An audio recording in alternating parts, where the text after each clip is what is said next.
Still time flows through me. How many rhyme flows and lines can I recite with my... No liquor this time. Just kidding. Maybe later. Testing. I mean, there's no possible way for me to test that, but... Alright, episode 9 of The Ball Show. What's up, suckers? I think we almost hit 10 views last time, so, I expect big things. But we'll get right into it. Hopefully everything works. Hopefully this records, and hopefully we just continue improving. If you guys want to talk about anything, please comment. Tell me what you want to hear. Well, if you made it this far,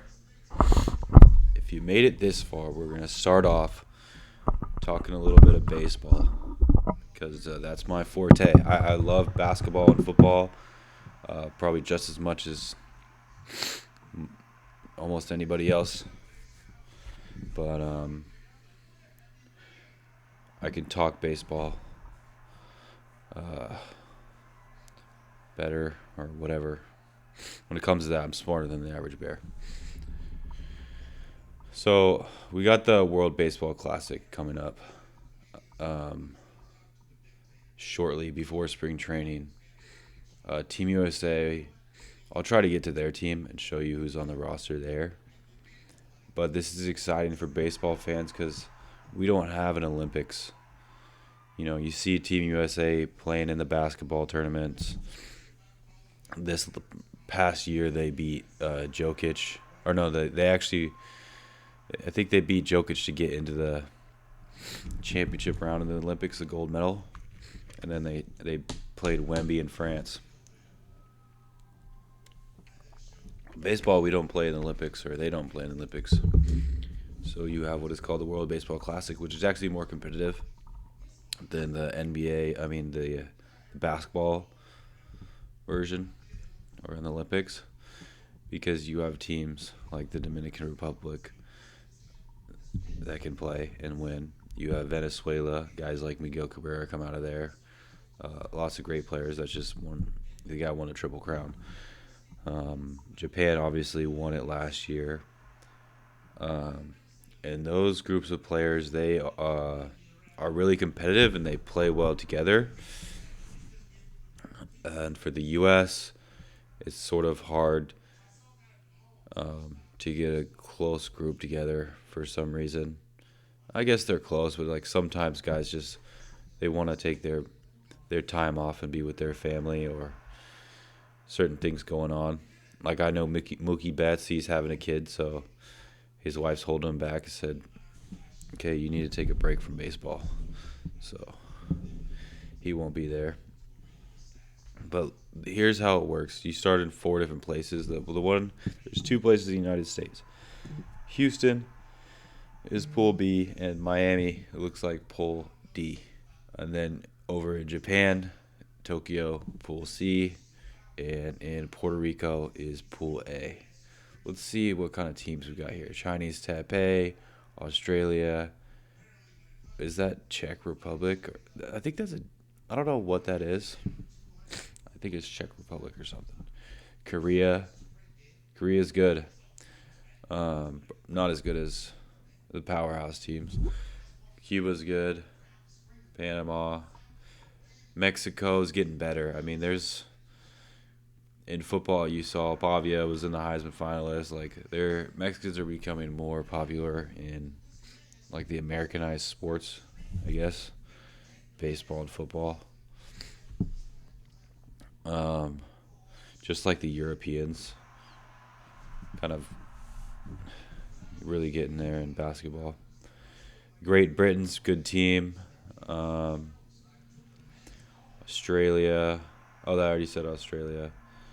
Netherlands is always good or decent. Venezuela's good. Brazil, never seen them. Puerto Rico, that's another really, really good team. You got guys like Francisco Lindor,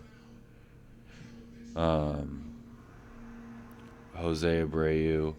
I mean, just a dumb amount of all-star caliber players from there. Colombia's good. I mean, they're not that good, but USA really fucking good. You'd think that USA would just win every year, but they really don't. We have a good team this year, United States. Also, I'm going to try to stop saying so much. So check on that after the video and see what I got. Dominican Republic, dope ass team. We'll go into the Team USA roster. Team USA WBC roster. Yeah, I type like a third grader. That's fine. This team's super dope. So pitchers, we got Skeens, Skubal, the two Cy Youngs. Look at all these guys from California. Logan Webb, the boy from San Francisco. Sounds sus. The kid plays for the Giants. Right-hander, absolute fucking wagon. Cal Raleigh behind the dish, MVP candidate. Will Smith, you saw him homer in the World Series. Everybody that fucking has ever seen a lick of baseball knows every one of these players. Joe Ryan, another California kid. He actually played Division II baseball. I forgot which school he went to, but I really recognize his name because of that. Mason Miller pumps gas. Nolan McLean from the Mets. Clay Holmes, decent pitcher. Bednar had a dog shit season this year, but he was really good before he went to the Yankees. Bobby Witt Jr., best shortstop in the game. Henderson, you'd assume that Henderson goes over to third base. As you can see here, it says position shortstop, but I guarantee Witt's going to play short. Bryce Terang, he's a second baseman. He gets a lot of steals. Good defender. Scrappy. Our outfield looks like Aaron Judge, PCA, and Carroll. Hopefully Judge comes through. Yo. I'm recording this. You're recording it, or you already recorded it? No, I'm recording it. Okay, if you send it to me, I'll edit it. Okay. When you're done, what file are you using? QuickTime. Oh no, I'll send it to my thing and like save it as a video, and then I can just send it as a video, and you can have you can edit it. Trust me. Yeah, just send me whatever it is. I'll see if I can. All right, bye. Okay. And then Kyle Schwarber. It says he's on the Phillies. I want to say he's like a free agent right now.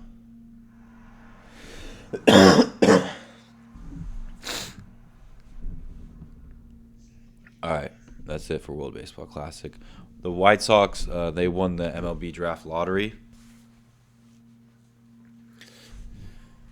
which means they get the #1 overall pick. Pretty big deal in sports is the draft. But yeah, I don't know. I thought it was always like a last place thing, but clearly they won the lottery. And then that moves towards Murakami. This fucking guy was the best Japanese baseball player. 25-year-old.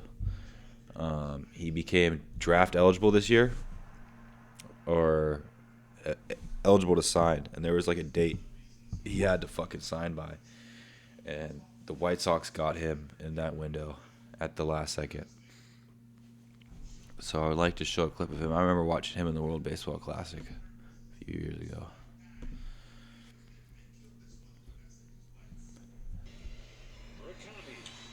Yeah, looks like a strong build. Stocky. He hits fucking bombs. Lefty is sweet. 2-year deal with the White Sox. That's the World Baseball Classic.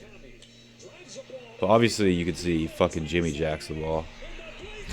I have no idea what position he plays. But I love to see the White Sox picking up somebody like that. Because they've been a sorry-ass franchise. They were good at like 2005. They won the World Series.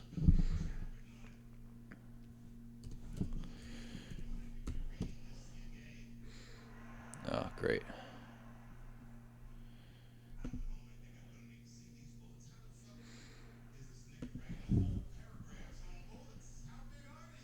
I just want to see what position he plays.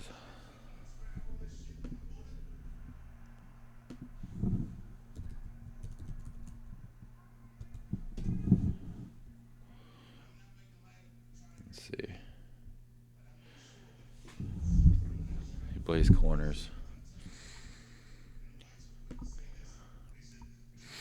Next up, Pete Alonso. 5-year, $155 million to the Orioles. So the Mets, this is kind of surprising because the Mets spend a lot of fucking money. They have Lindor at short. They have Juan Soto. If you remember Juan Soto's deal last year, it was whopping. It was kind of sad to see Juan Soto leave. Not only, I think he was traded from the Nationals. I can't remember correctly. To the Padres, and then he ended up going to the Yankees. And he got a massive contract offer from the Mets, but the Yankees were willing to give him like 2 or 3 less million. And we're talking hundreds of $1 million, like $500 million contract.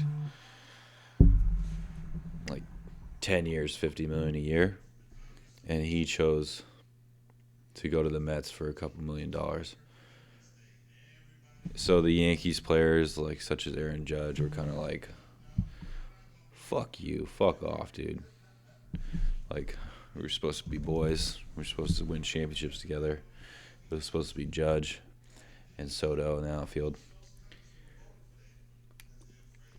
Back to my point. Alonso's dipping out. Big deal with the Orioles. Orioles just fired their coach, manager, whatever. He's gone. So they're in a rebuilding process over there still.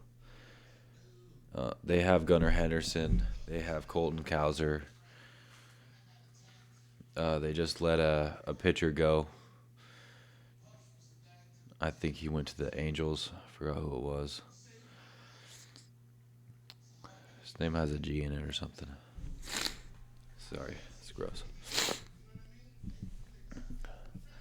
Next up, I would like to congratulate Fernando Mendoza.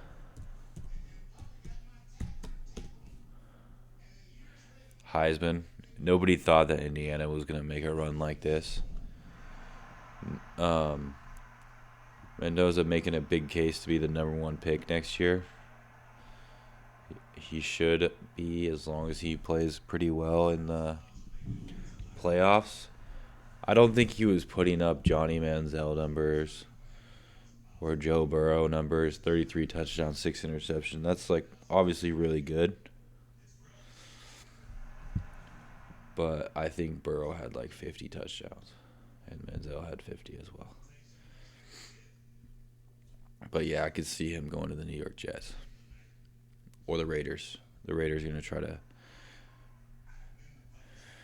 pick up a QB, but they have a lot of work to do, and I don't think that just a quarterback would help them. Be the step in the right direction. He's very like a mature quarterback, and he doesn't fuck around, and I think they're more teams are more give me the right word, like intrigued to pick a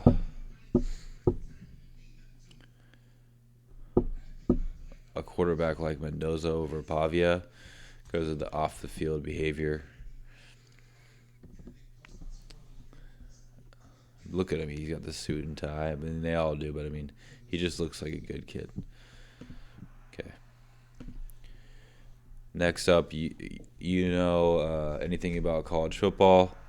Michigan's head coach, Shannon something or whatever the fuck, he got fired because he was having an affair. He had multiple kids and a wife. Ended up, I don't know if he fucked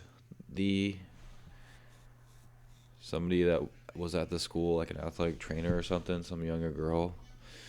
But he was like, she might have been blackmailing him a little bit. I have no idea what really went on.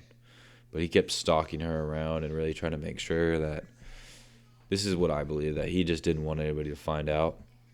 So he was fucking always breathing down her neck, trying to fucking keep her mouth shut. And then eventually she fucking snitched on him. And Michigan said, you're a fucking embarrassment to the program.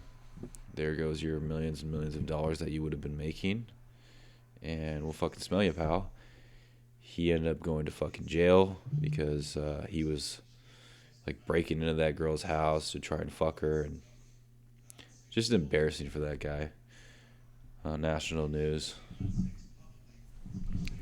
It's pretty lame of him. They ended up hiring Kyle Whittingham today, December 26th. This coach Kyle Whittingham at Utah, they love him. They loved him in Utah. He's getting fucking old. I mean, a lot of these pictures might be from the younger days. I want to say he might be getting into the fucking 80s. Dead ass. Whittingham. The guy coached at Utah, the head coach for 21 years. He's the winningest coach in Utah football history. 66, okay, so he's not that fucking old. I figured he coached there for 20 years. He might have got hired. I guess he got hired when he was about 45. That's pretty young. It's about right, though. Then we moved to Patrick Mahomes. His season's over. The Chiefs' season's over. Torn ACL. We don't know if Travis Kelce's coming back. There's been rumors he's going to retire. Maybe he doesn't want to leave Kansas City. He doesn't want to do the whole new team and fucking try to go win a Super Bowl. Maybe he's happy with his career and wants to walk off into the sunset with Taylor Swift. The final thing I'll be talking about is the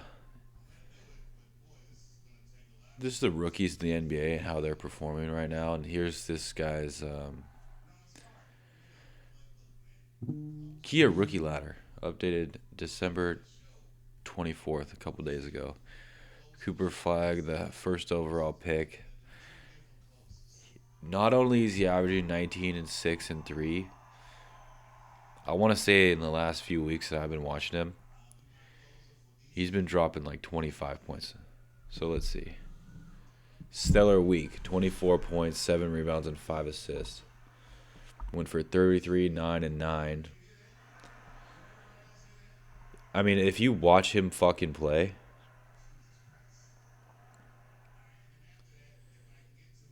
you gotta love his game. He knows he's good. And he's a little bit cocky. Like he's already kind of bitching about how fucking, I've never been in like I've never been on a losing team in my entire life. And I don't know, just kind of weird energy from him. Like his teammates aren't good enough for him or something, but he's fucking good. And he has a wet fucking jumper. He can shoot the 3-ball a little bit, and he plays good defense, and he's big. He's fucking got meat on his bones, unlike Wemby. Wemby's probably better than him, for sure. But he's more fragile. And I think if Flag can stay off the injured reserve, be durable for a very long time. He could be better than Wemby just straight off of his ability to stay healthy and stay on the court. Concanepple, the white boy. So you have two white Americans in the top two. The Nipple, he's your typical white boy, bangs three, spot up three, but he doesn't dish, he doesn't pass. He kind of just fucking camps out. They swing it to him, and he's just like pulling up from three. He doesn't really drive at all. He definitely doesn't fucking dish because I think he's averaging like not even 4 assists. Yeah, 3.5 assists per game. But he bags fucking threes. Fastest rookie in NBA history to reach 100 threes. And he passed Steph Curry. So, Curry only attempted Yeah, I know he passed Steph Curry because he was the fastest player in history. Next up, Derek Queen, New Orleans Pelicans. Yeah, I remember him having like a triple-double or some shit. I also watched him in the tournament last year, maybe a little bit before the March Madness tournament with Maryland. Yeah, he plays like a fucking veteran. Like, you would think that he's been in the league for a long time, just the way he goes through his progressions. No, I'm not gonna lie. I fucking saw that on a clip, like somebody talking about his style. But yeah, he's cool. VJ Edgecombe, Philadelphia. He's dope. I remember seeing him at Baylor. I don't actually know too much about him. 16 points per game, 5 boards, 4 assists. Philadelphia's got Maxey over there. They still got Paul George. You know, Maxey learned a lot from Harden from his time there. You see Maxey, I saw like some mirror images of after Harden's fucking like workouts one-on-one with Tyrese Maxey. Maxey uses a lot of the same moves that Harden uses. Dylan Harper with the Spurs, he should be way more hyped up than he is, but he's playing with De'Aaron Fox, who is like the biggest signing that the Spurs have fucking signed, because the Spurs fucking, they don't sign people, they fucking draft them and develop them all the way. But he's behind the spotlight of Wembanyama, obviously, and De'Aaron Fox, and even Steven Castle, who was last year's like Rookie of the Year or something. But yeah, we'll stop there, and try to get Ethan to edit this and make it the best he can do.